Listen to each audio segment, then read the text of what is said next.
I didn't make any announcement. I didn't say anything in advance, but I took a 30-day window. I said for the next 30 days, I had a note on my phone and I wrote down every time somebody checked on me.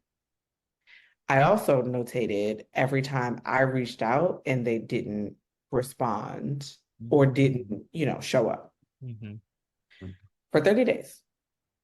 And what I realized at the end of that 30 days, because I was feeling like no one's here for me, no one's showing up for me. Mhm.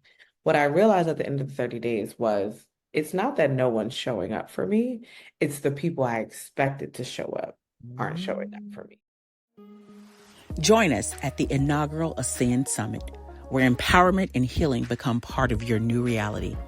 Presented by You Are Not Your Trauma podcast, this summit is your gateway to growth, connection, and discovering your true potential. And it's all happening June 28th and 29th in Dallas, Texas. Don't miss your chance to be a part of something life-changing. Early bird tickets are on sale now. Secure your spot today by going to ascend.youarenotyourtrauma.com.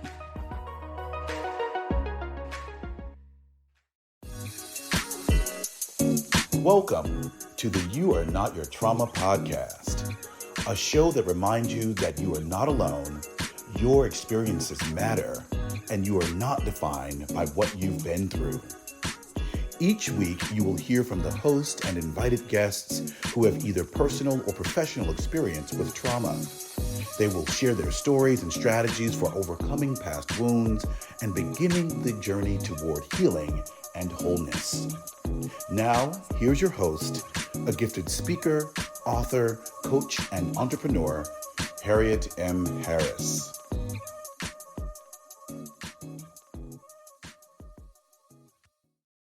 Hello, and welcome to a brand new episode of You Are Not Your Trauma, the podcast that brings hope, healing, and inspiration to those who have experienced life's most challenging moments. It's here in this space that we peel back the layers of trauma, not just to expose them, but to understand and overcome it. Mm-hmm. I'm your host, Harriet M. Harris, and I am so glad that you're here today. I hope that this show is an important part of your healing journey. Now, this season on Your Natural Trauma, we're taking a deeper, more intentional look at the aftermath of traumatic experiences. It's so easy to recognize the immediate impacts of trauma, those raw, jagged edges that cut deep into our lives. But what about the more subtle, longer lasting effects? The traits that linger quietly shaping our behaviors, our relationships, and how we view the world. Mm-hmm. These are the signs that are often brushed off or overlooked, the ones we just excuse as little quirks of our personality or momentary lapses in our usual selves. We're talking about these tendencies that draw at with that where we withdraw at the hint of conflict, the irrational fears that bubble up in completely safe situations, or even the way we might laugh a little too loudly at things that aren't funny, all because we're trying to fill the silence that feels way too heavy. These are the scars that don't show on our skin, but are imprinted deep within our minds, shaping us in ways we don't often even realize. And it's these traits, these silent messengers of our past traumas that we're dealing with this season, that we're shining a light on. And if you want to know why, it's because acknowledging them is the first step towards true healing. We cannot mend what we don't see, nor can we heal what we don't acknowledge. But by bringing these overlooked aspects of trauma into the spotlight, we're not just opening a dialogue about healing, we're inviting a deeper understanding of our shared human experience.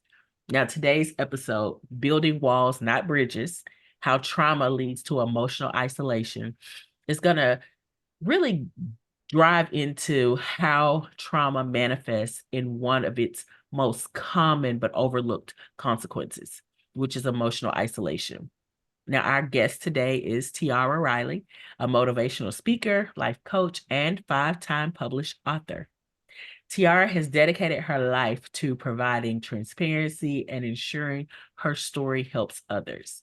She focuses on mental health, time management, and women's empowerment, all through the lens of overcoming personal challenges.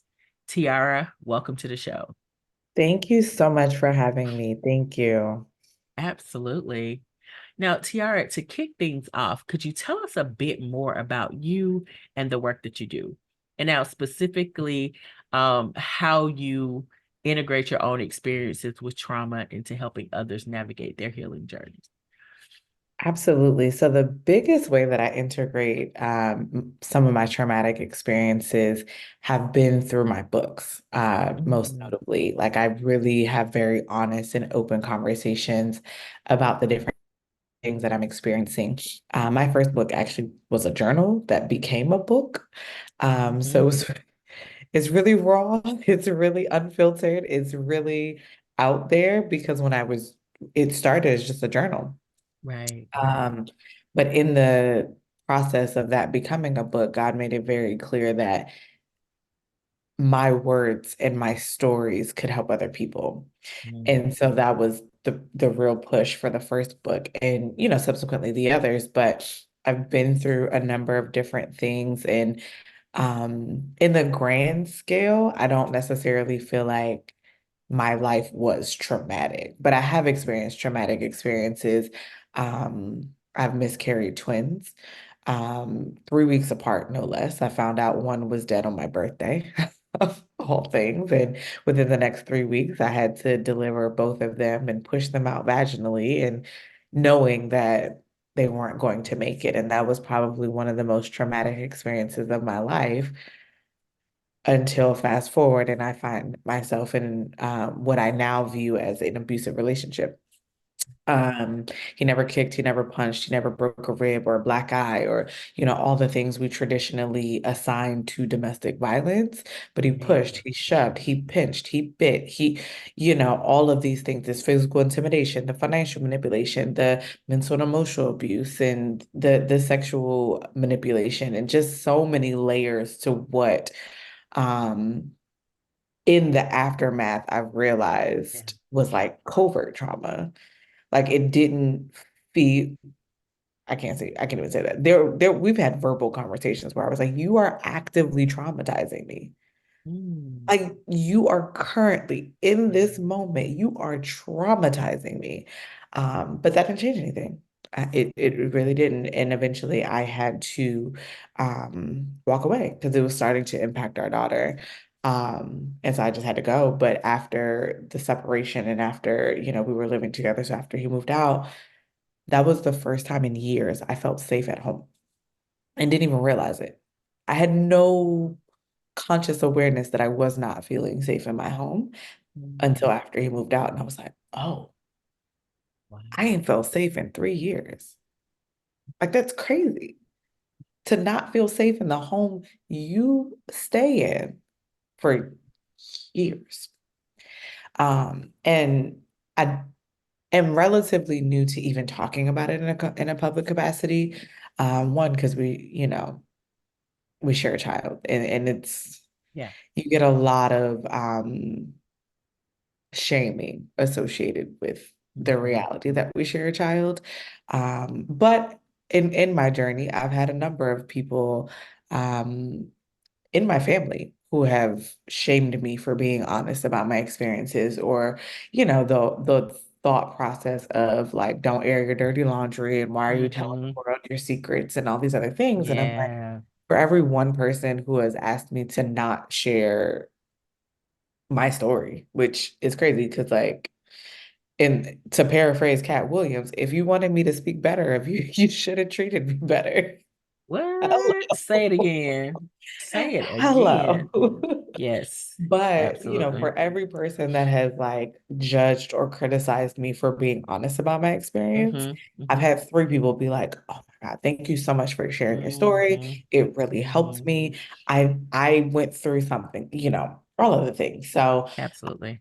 I try to take that with a grain of salt, but I have recently felt God pushing me more in the direction of being honest about that experience, mainly because I, one, never thought I would end up in an abusive relationship Right. because, and not in a like, it could never happen to me, but like, I have a whole psychology degree. I know the cycles of abuse. I know how this works. Mm, I know the mental and emotional games being played. So I didn't process that right. love would blind that. You know what I mean? Like, Wow. Yeah. so I am intentional about trying to share the story as carefully as I can, Hmm. but also making sure that I don't silence myself because there may Yeah. be other people who just don't realize just because you don't have a broken rib, don't mean you're not getting abused. Hmm. Say it again, my friend. Yeah, Yeah. Yeah. absolutely. And the reality is there's so many forms of abuse, right? Yeah. And I think that was what led me to walking away ultimately is I felt it Hmm. escalating. I'm like, the arguments are getting less frequent, but they're getting more intense, right? Mm, And it's going yeah. from intimidation to like you feeling comfortable pushing me in front of our daughter. Mm, But ultimately, the final strike was him getting aggressive with our, at the time, 18-month-old daughter for something that, first of all, you should never get physically aggressive with the child, but for something that I felt was completely uncalled for. But it wasn't until I saw him do it to her that I was like, gotta go, I'm done, won't happen. mhm, But unfortunately, that's the progression of abuse in a lot of cases. It starts with the partner and then eventually trickles down to the children. Um, but I am of the belief that if a man is comfortable putting his hands on you, if given enough time, he will kill you. mm. Wow. Well, that is something to really consider. Um, well, thank you for sharing Mhm. that part of your story. We're going to come back to Mhm. dive deeper into this conversation, but we're going Sorry, to take a I know that was very just the quick. intro. No, it's good. You're good. You're good. I was just Look, like dumped my trauma on you. you are good. We're going to take a really quick commercial break and we're going to be right back. So stay tuned.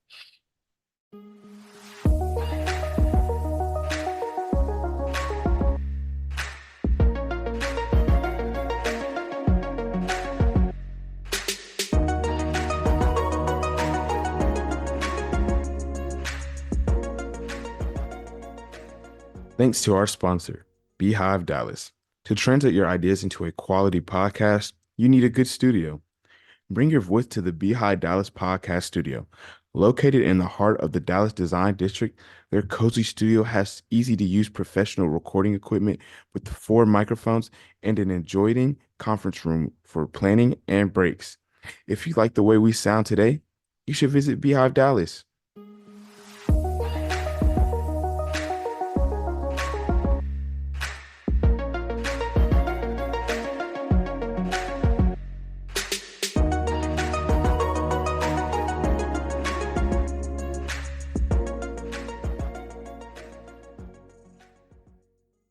Okay, we are back now. Um, we're back with Tiara to discuss the intricate relationship between trauma and emotional isolation. Now, Tiara, from your experience with your own trauma, and you shared some of the things that you've experienced as far as your traumatic experiences. So, Mhm. could you share how emotional isolation manifested for you? Absolutely. Particularly after the twins, I have never in my life felt more alone. Ever, ever, ever in my life felt more alone than after losing my twins. And felt abandoned by and large. Um, I mentioned that I lost them 3 weeks apart. The relationship that I had with their father severed in that process. I actually have not laid eyes on that man since before finding out about either death. And this Okay. was in 2016. I've not physically seen him since. Like we were still speaking and communication for a bit, but I haven't physically seen him since before that. So feeling isolated by the father of my children, feeling isolated by my friends, feeling isolated almost by intention as well, like just wanting to be alone in some regard. Mm, And it was just this weird combo. Like I wanted to be alone, but I wanted people to check on me. But yeah. when people would Yeah. check on me, in hindsight, I'm like, well, you were short, you were nasty, you were, you know what I mean? Mm-hmm. And so it's like, what did you want? You know what Right, I right, mean? Like, what right. you got mad because they didn't call, and then when they did call, you act like you didn't want to talk. So like, what was it? Make it make sense. Just pick a side. Just pick a Yeah, side. yeah, yeah. So I don't really know what that answer is, but Okay. um, even in hindsight, I have no clue what I actually was hoping for or anything of that regard. But it definitely was challenging, and that was something that I Mm-hmm. had to go through. But what I will say and even feeling isolated from God, Mm, but again, by choice. yeah. I was so angry with God because, and this is why we have to be careful about the words that we say, right? Mm-hmm. And in my third book, I speak about like surviving the grief of miscarriage, but I actually have a chapter dedicated to supporting people through that process, Mm-hmm. specifically because people want to help, but sometimes we Mm-hmm. say the wrong things simply Oh, because you yes. don't know what to say. Yeah. There were a number of people at my church who, in an attempt to be supportive, would say things like, oh, well, at least you have one son left. Blue child. And I might, again, I lost them 3 weeks apart. So in a matter of weeks, that even that would Mm-hmm. be true, right? Mm-hmm. Or things like, well, you're young, you can just have more kids. Mm, Okay. Or things like, well, everything's in God's plans. mm. Blue child. Okay. While all of those things may be true, they're also very hurtful. This is not the Because what time. it did for me, at least, was it highlighted that I serve a God who can literally do anything. And at a minimum, he watched my children die. Mm. Wow. Wow. Yeah, I- I Like, can, how do you know what I mean? And it's like, who who wants to believe that the God of the universe would plan that? yeah. It's definitely not where you want your head to be, Tiara. And honestly, I can say that I can relate. I went through a season between my oldest son. So my oldest son is 19. He'll be 20 this year, my goodness. And my youngest son is 10. And between the two, there was a 4-year period where we were actively trying to have another baby and um experienced 7 miscarriages in 4 years. And I heard all the things that you just mentioned. At least you have one child, and some people can't have any. And I used to think, how to invalidate what I'm going through by saying something like that. Because the truth of the matter is, this is currently my experience. So I can definitely understand Mhm, all of those feelings and emotions that you mentioned mhm, mhm, having from your experience, and just the things that people say. And you are so right. And I'm so glad that in your book that you actually dedicated a chapter to helping people to understand how to support people, because that is the thing. I think people get so uncomfortable because they don't know what to say. So they just say what they think they should say. But yeah, somebody should make a greeting card, or yeah, like I don't yep, know, a list of things that are not okay. I don't know they need to yep. do, but So in I the book, think I do it's, write, don't say this, say this. oh, Here's nice. why. And Oh, here's wonderful. how it comes across. But I definitely think it if you've never experienced it, you really You don't get can't. it. Yeah. There's no It's way true. you can get it until you've experienced it. That's true. Um, like you just never fully get it. Yeah. Um, so I understood that, but it just was a really difficult thing to like maneuver when I barely had the capacity to breathe. Yeah.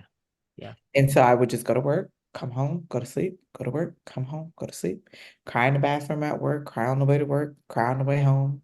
Mm, Just really just I'd sort of cry on my lunch break. I literally would go sit in the car to eat my food and just cry. So it just was a really, really, really isolating feeling and experience. And I think the hardest part of it all, what I think you mentioned in the intro, like that, like the consequences that you don't expect. Mm-hmm. When I was pregnant with my daughter, that PTSD was real. And we don't talk Mm-hmm. about miscarriage enough, No, we but we don't. definitely don't have the conversation of like your subsequent pregnancies and how that is a scary feeling. Yeah. I mean, every day of that pregnancy, it Mm-hmm. was nerve-wracking. I remember when after I started feeling the movement, and I'm saying to the doctor, I'm like, she hasn't moved in a couple hours. And the doctor was explaining, oh yeah, the babies usually sleep during the day or awake at night and all of that. I would literally like wake her up just to feel her move. And Yeah. I knew it was a trauma response. I knew it was a result of my anxiety and my PTSD. Yeah. But there were plenty of times where like I just needed to calm my mind. Mm-hmm. Like I Mm-hmm. would literally shake my belly and wake her up until I felt her move. Specifically because I just needed to know she was okay. Yeah. I just Oh, and needed I to. get that. And you know, I can't imagine the number of women who've experienced miscarriages. I mean, honestly, what I did was we bought a fetal Doppler. Um, Mhm. because I needed to, I mean, and again, it was just like you said, it was the anxiety. It was the, if he didn't move, you know, I had more, I mean, I was considered high risk by this point, but Yeah. so I Yeah. was getting pretty frequent Appointment. ultrasounds. Mhm. But I mean, if Still not there enough. was, yeah, it was never enough. It was, It's never enough. And it's so smart that you would have one at home. I'm like, listen, that's so smart. I wish I even knew that was a thing. look, But this is, but that goes to, that kind of goes back to the intensity, you know, that there was for me. Um, and strangely enough, my youngest is now 8, and we just moved from Tennessee to Texas, and I just found the darn thing, and I'm like, why do I still have this fetal where's your Doppler? daggone house? It is No, time. and I think from the emotional isolation after the breakup with my ex, it looked different. Mm, But it did happen to some degree. I think walking away from that relationship where he was my best friend for over a decade, he was the father of my child, he was who I thought was the love of my life, right? And so making the decision that even though I do still love this man, and even though just months ago we were discussing proposing and marriage and all of that, like even though our families are intertwined, even though I love his son, even though I'm literally living in a house that I purchased for our family, right? Like even with all those things, still having the courage to walk away, it actually challenged me to look at all of my friendships and relationships in general. mm, And I started to take inventory of my relationships as a whole and asking myself a couple of key questions. The first one being, does this person habitually trigger or calm my nervous system? mm. And being honest with that answer, right? And the people who habitually trigger my nervous system gotta go. Amen. Also asking myself, and this is person, place, thing, opportunity, job, all of Mm-hmm. it. Anything that habitually triggers my nervous system has got to go, first of all. Second of all, the question of what do I want for this area of my life? Like, what do I actually want? Right. And then the third key question was, do I feel wanted and loved, or do I feel tolerated? Mm, And being honest with those answers and honoring the answers and making intentional decisions.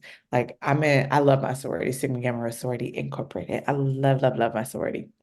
But I actually switched chapters because I just felt tolerated. I did not feel wanted in that mm. chapter. I did not feel Wow. wanted in that chapter that I had been a part of for years.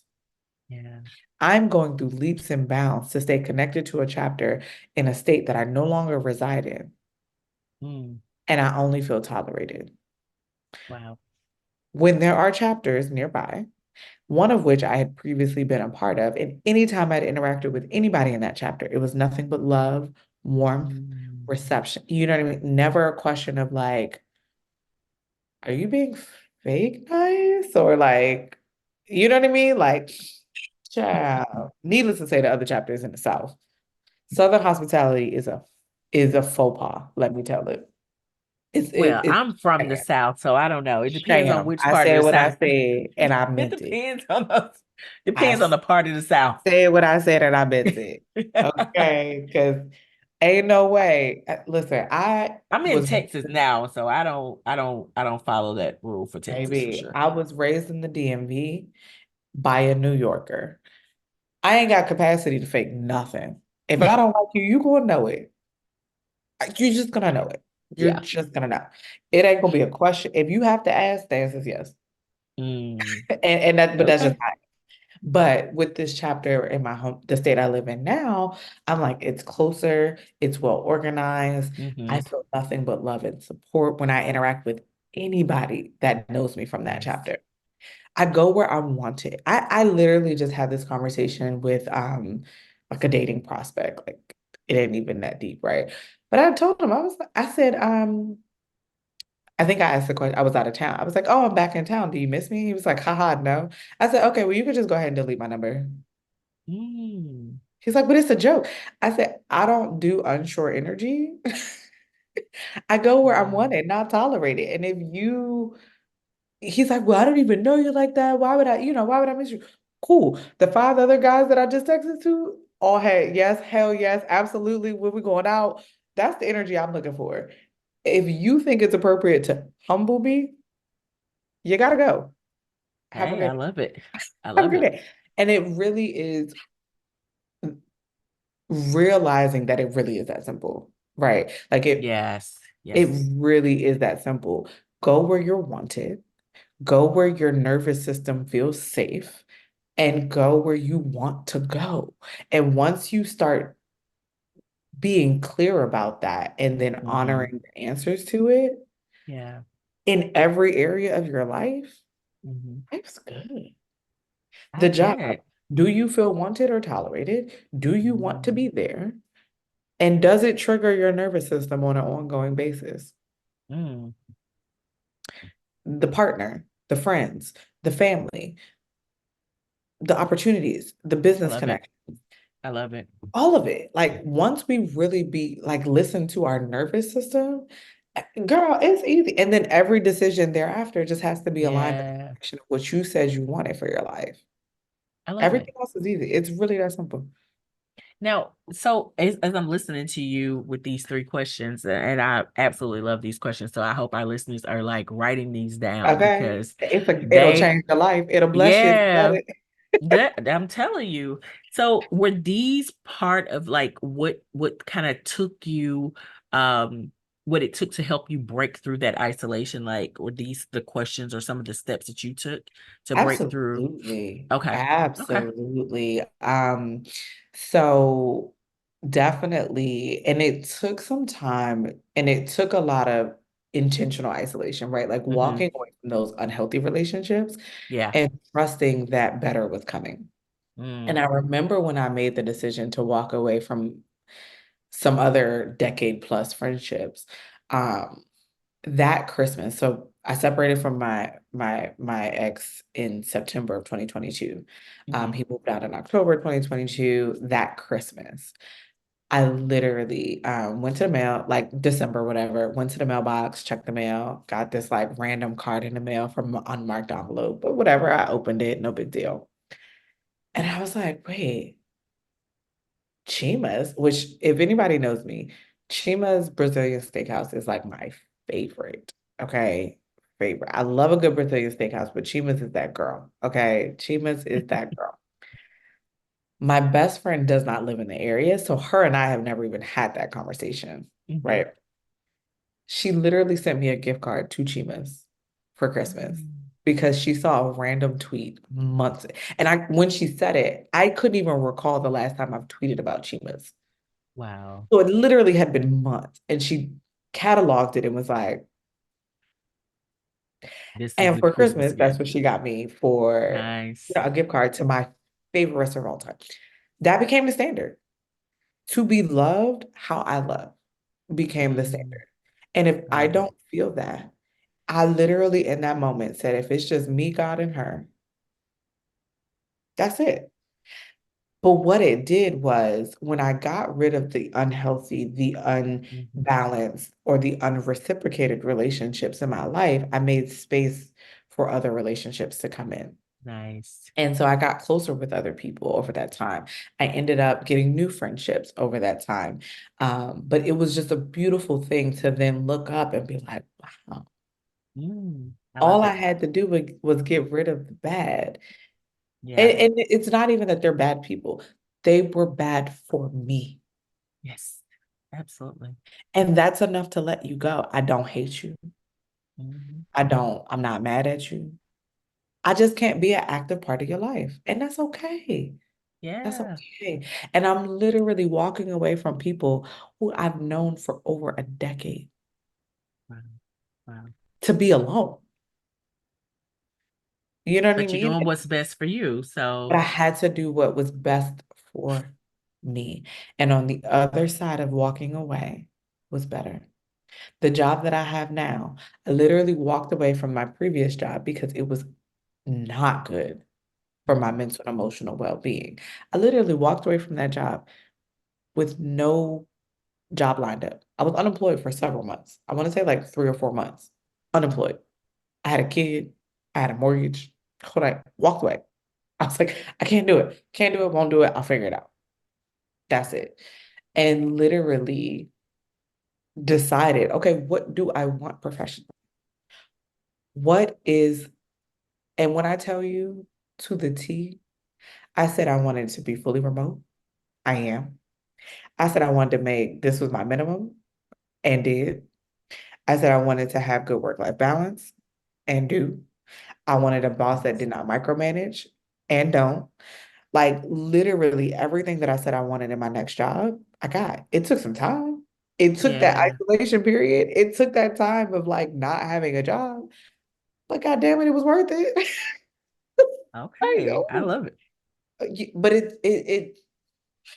it sounds simplistic, but I promise you it really is. Like you just have to trust the process and you have to trust the law of attraction. Like when you are accepting less than you deserve in any capacity, Hmm. when you are accepting less what you deserve, you are telling the universe that this is good enough. When you walk away from things that don't align with what you want for your life, Yeah. better will show up. It has to. That's sure. It literally has to. It's literally one of the laws of the law of attraction is that the universe hates emptiness. Yeah. So if you remove the bad, it will have to replace it with the good. Fill it with It something else. has to. Yeah. That's true. It has to. But the Absolutely. longer you hold on to the bad because you're afraid of being alone or not Hmm. having the job you want You or don't have struggling space. financially or not wanting to be single or not like this, the longer you hold on to what doesn't align with your soul. And again, this is bad for you. Doesn't make any of that bad. It's bad for you. It's Yeah. not what you want.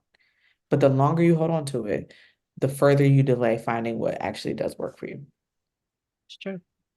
Now, Tiara, many of our listeners might be wondering if what they're feeling is emotional isolation that stems from their past traumas. Could you describe what emotional like isolation will often feel like or looks like and how it may manifest in someone's day-to-day life? Yeah, for sure. I feel like emotional isolation is when you're going through the day to day, but you're not really engaging. Mhm. Yeah. And it does take self-awareness to realize this because you're not physically isolated, Yeah. you're just disconnected.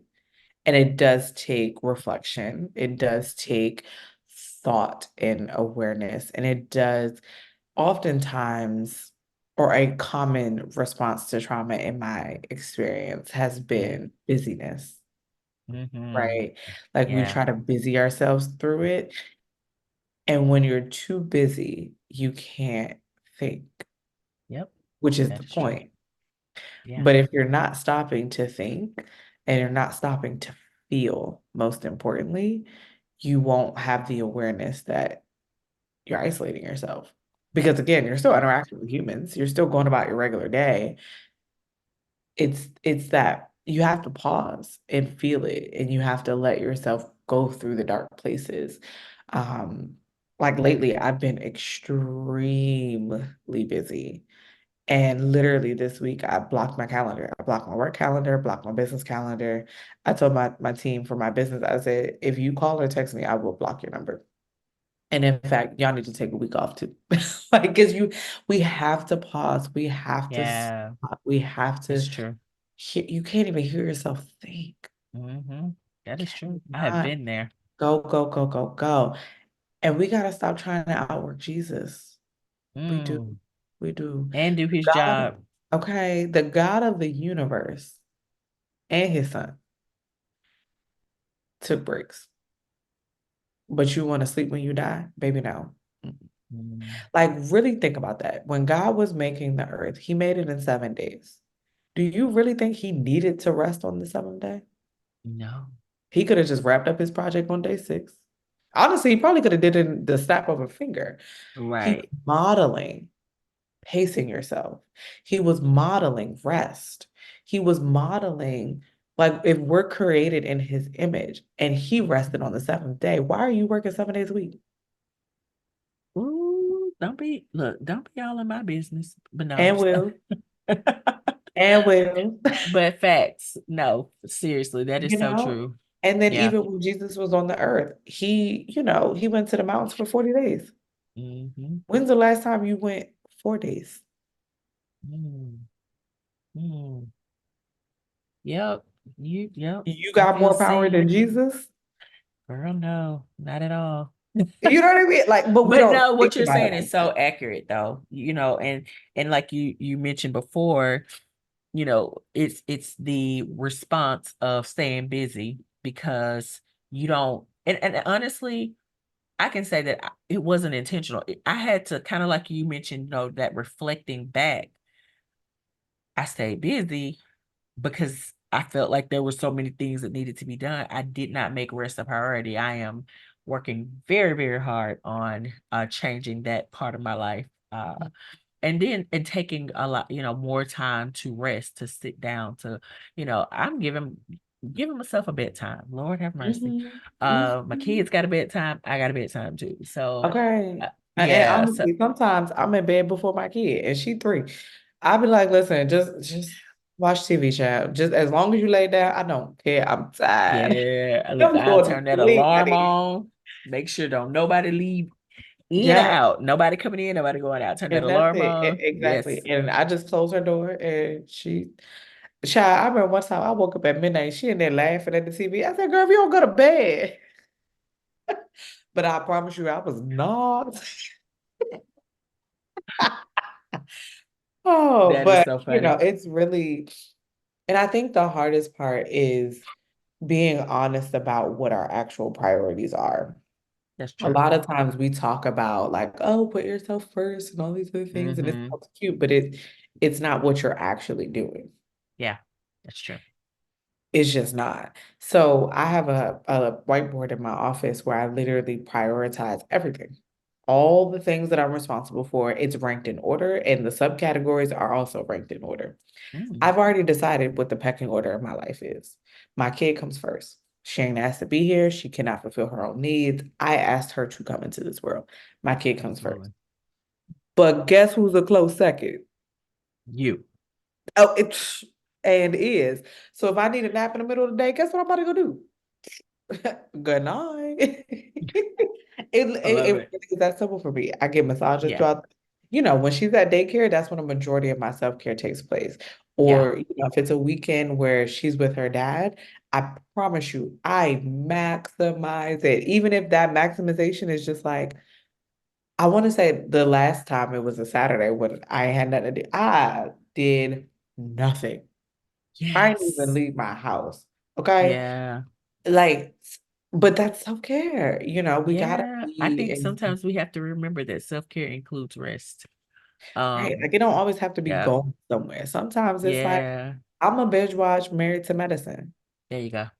There you and go. what and may eat some fried chicken and or Uber Eats or whatever your vice is. But it's about being intentional about that care. And a lot of times the put your kids first conversation almost implies that you need to be last.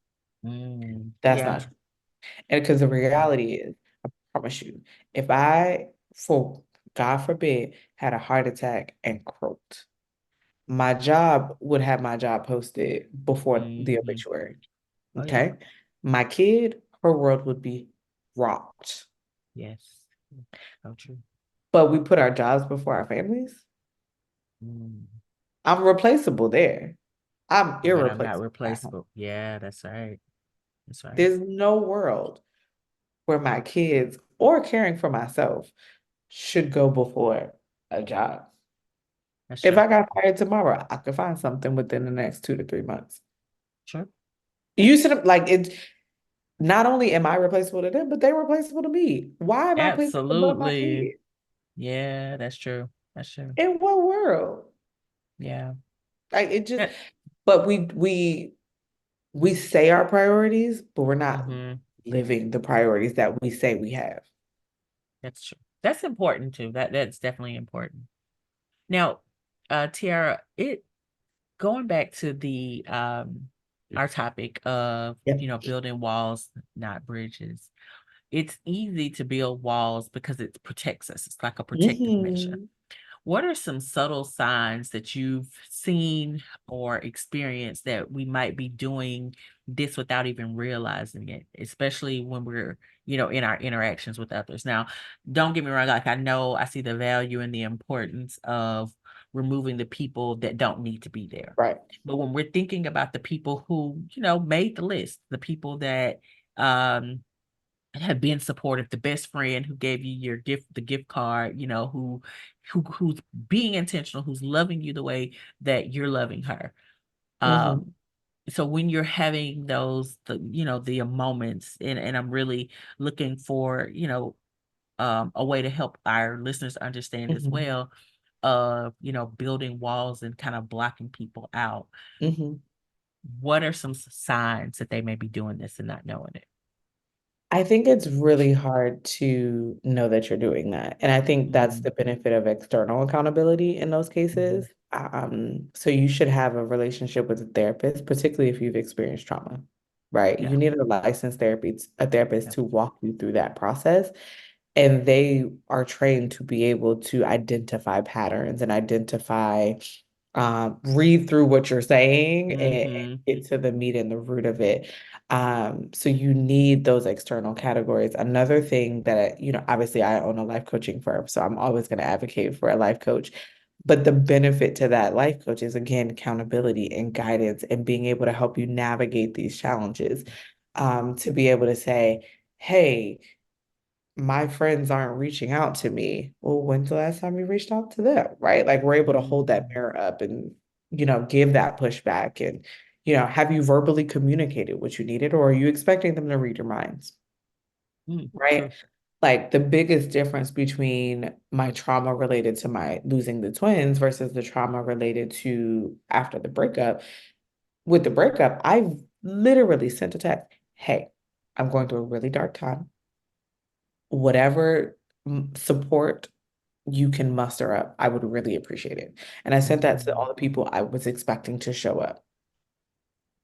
From there, I can govern accordingly, right? Like I can see who Yeah. showed up and I can see who didn't. With the twins, or after the loss of the twins, I kind of was just expecting people to mind read. But if I had a life coach, they might Mm. have been able to push back and be like, did you tell anybody you wanted support? When they did reach out, how did you respond? That accountability and those kind of conversations. Yeah. Um, but I say all that to say you have to want to be held accountable. Yeah. That's Because true. a lot of times we're not using these external accountability sources because it's easier to play the victim. It's easier to pretend like it's not happening. It's easier to not look in the mirror. It's easier to Yeah. pretend like the playing the victim is so much easier than holding yourself accountable and saying, I might be Mm-hmm. Yeah.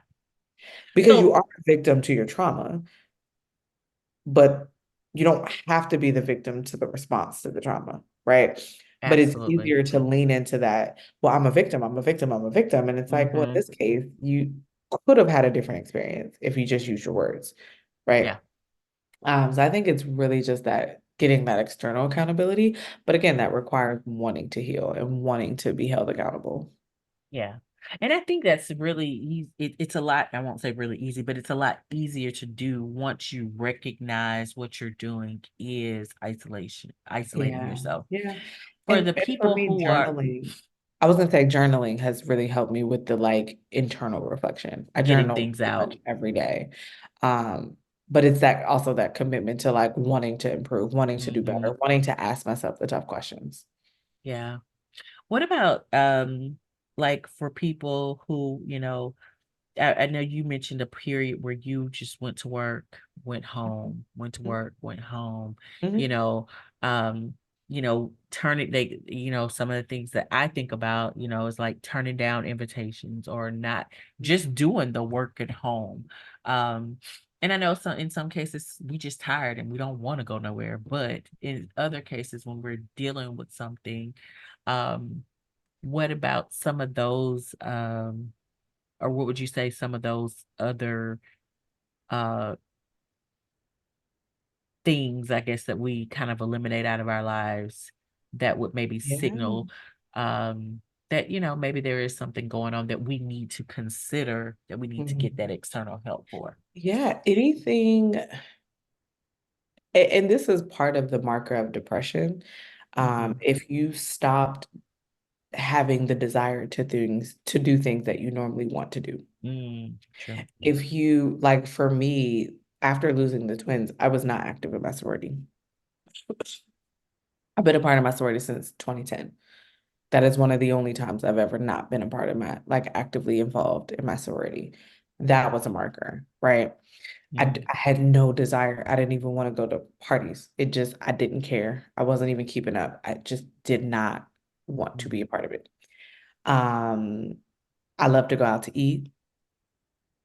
I didn't want to do that, right? Like I remember in college, I ended up, and this was actually what led me to start therapy in general, but I developed an eating disorder. And I am the biggest foodie you will ever meet. And I was starving myself. I couldn't even eat. And when I would try to force myself to eat, I would get nauseous. I physically could not eat. And as someone who is the biggest foodie and have been my mama laughs all the time. I had to stop using the kitty meal at like 4 because it wasn't enough food. So as someone who has always been a foodie, to not even have the ability to consume food, it's a marker. Anytime that something completely out of your norm, Mm-hmm. you have to at least dig and figure out what's really causing it. That's But important. those are all also signs of depression. Yeah. When you stop being able to perform your normal. And I think emotional isolation can lead to depression. I think they're um like twin sisters. yeah, I was gonna say it could lead to it, mimic it. They Yeah. they they They are hang out together. Yeah. they BFFs for sure. Yeah. So emotional isolation can often make people feel stuck and alone because, Mhm. you are not going And it anywhere. becomes You're that not self-fulfilling prophecy too. yeah, yeah. Mhm. So what advice would you have for our listeners on taking that first step towards reconnecting with others and reducing like that sense of isolation? Rip the Band-Aid. A lot of Mm, times when you're feeling isolated, it's a lot of narratives happening in your brain, right? Like you're mhm, like, well, nobody checked on me. Nobody cares. Like you're mhm. dealing with all these like negative thoughts. And sometimes they're not reaching out because they don't know what to say. They Yeah. don't know what you need, right? They don't know or like in my case with the twins, right? Like when they did reach out, I'm being nasty. I'm being short. I'm acting like I Mhm, don't want to be bothered. So then mhm. eventually they're gonna stop trying, feeling like they're bothering you. Like they're humans too. They have Yeah. their own lives, right? So sometimes you have to just rip the Band-Aid and just reach out. When I I was love that. through the very dark breakup, me sending that text message, I typed it once and literally copied and pasted to everybody that I thought that I wanted to show up for me, right? That's ripping the Band-Aid. I didn't want to do that. It didn't feel comfortable. It wasn't something I felt inspired to do, but I knew I was isolating myself and I knew I needed to do my part and say, at least I asked. I Yeah, can make people show up, but I did my part by verbally communicating that I am not okay. I love that. What That's good. happens from there is their response. I'm only responsible for doing my part. If I know I am drowning, I have to ask for the help that I need And with my work. you make a very good point, and it actually feels like it's something I definitely want to highlight. You mentioned that you ripped the band-aid by sending the text. It didn't feel good, it didn't feel comfortable. And I think what generally happens is we don't want to have those conversations because we feel shame. You talked about shame in the very beginning of the episode. Um, but we feel shame, we feel embarrassed, this person did this or this happened to me, and what are people going to think? You talked about the things that's going on in your head, and those are the things that are keeping you or keeping Mhm, us from reaching out, because we have already decided in our minds that somebody feels this way or thinks this, or that they're going to look at you this way, and therefore we don't want to. So it feels easier, I think, a lot of times to put up the walls and protect ourselves from all the things that we think are coming our way versus saying reaching out, you mhm, know, uh like you mhm, said, ripping that band-aid off and being honest about what you want and what you need. I think that text message that you sent out is very powerful mhm, because um, it makes it very clear what you have experienced and what you need in this time. So mhm, there's no guesswork. There is no, you know, well, maybe I should do this, maybe I should do this, maybe I should, you're saying, hey, however you can show up for me, you're not asking for anything specific, but for what they can do, that individual person. So if nothing else, I hope that our listeners take that mhm, away, is that as we are going through things, we've experienced something traumatic, we've experienced something hard, we lose a job, we lose a spouse, we lose a relationship, we lose a child. This is what I need, this is what mhm. I'm going through, this is what I need, and I think that is Yeah. super powerful. And I think one other thing that shifted my perspective, a lot Mm-hmm. of times the narrative is what we make up in our head, but we Mm-hmm. don't realize the facts are different, right? Yeah. So I didn't make any announcement. I didn't say anything in advance, but I took a 30-day window. I said for the next 30 days, I had a note on my phone and I wrote down every time somebody checked on me. I also notated every time I reached out and they didn't respond or Mm-hmm. didn't, show up Mm-hmm. for 30 days. And what I realized at the end of that 30 days, because I was feeling like no one's here for me, no one's showing up for me. Mm-hmm. What I realized at the end of the 30 days was it's not that no one's showing up for me, it's the people I expected to show up aren't showing up for me. These people this are showing up for me, Mm-hmm. Mm-hmm. but these three or however many it was, but Yeah.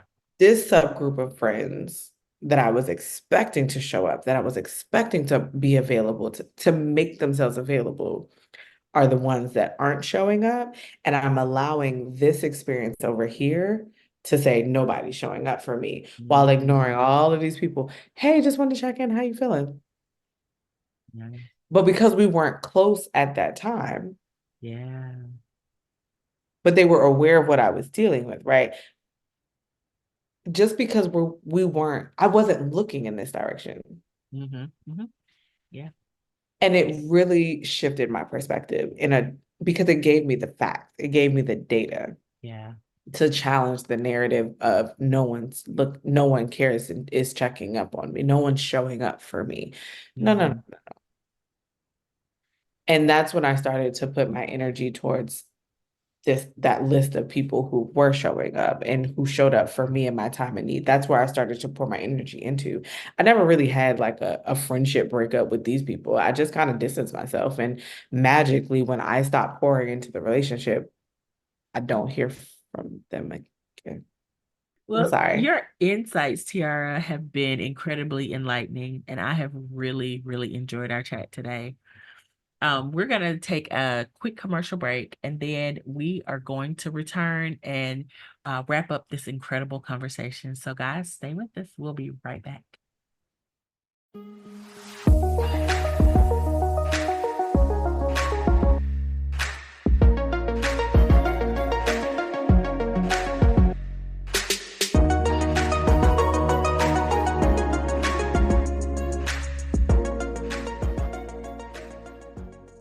You have every right to be successful.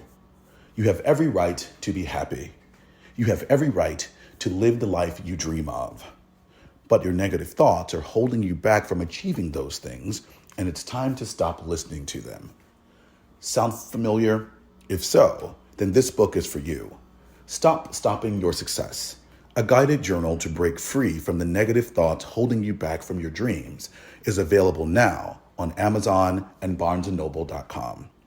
Or get an author autographed copy at www.stopstoppingyoursuccess.com.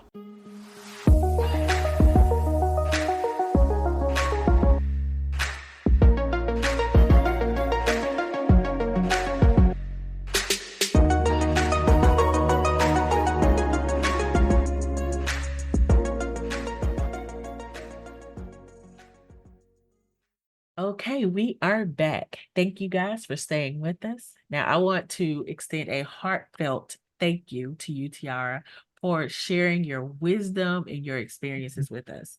It's been an absolute pleasure to have you on the show today. Yeah, thank you. Now, Thank you so much for having me. oh no, this has been nice. I've really enjoyed the conversation.